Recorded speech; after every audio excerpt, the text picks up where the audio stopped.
कभी कभी अल्लाह मदद ऐसे रास्ते से करता है जहां इंसान सोच भी नहीं सकता। ये कहानी है नजरुल करीम की, एक गरीब मगर बावकार मेहनत कुश की। नजरुल बांग्लादेश से रोजी की तलाश में सऊदी अरब आया। रियाज की सड़कों पर वो झाड़ू देता था। एक दिन वो एक ज़ेवरात की दुकान के बाहर रुक गया। शीशे के पीछे सोने का एक खूबसूरत सेट जगमगा रहा था। नजरुल खामोशी से देख रहा था, न लालच न हसद, बस एक बाप की सोच।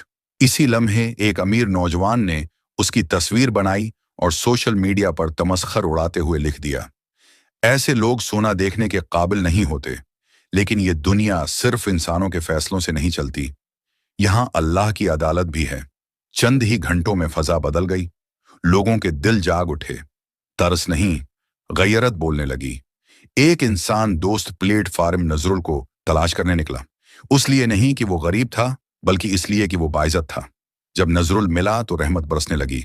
सोना, नकद रकम, मोबाइल फोन, घरेलू सामान और वतन वापसी का टिकट, और वही सोने का सेट जो कल एक ख्वाब था, आज नजरुल के हाथों में था। जैसे अल्लाह फरमा रहा हो, रिज्क तुम्हारा था, बस वक्त मुकर्रर था। बाद में मालूम हुआ कि नजरुल अपनी थोड़ी सी कमाई में से भी भूखों और जानवरों को खाना खिलाता था। जब उससे पूछा गया कि वो सोने को क्यों देख रहा था, तो उसने कहा, मैं बस अपने बेटे की शादी में उसकी मदद करना चाहता था। न सोना उसका ख्वाब था, न शहरत, वो सिर्फ एक बाप था। याद रखो, लोगों के फैसले आर्जी होते हैं, मगर अल्लाह के फैसले दायमी।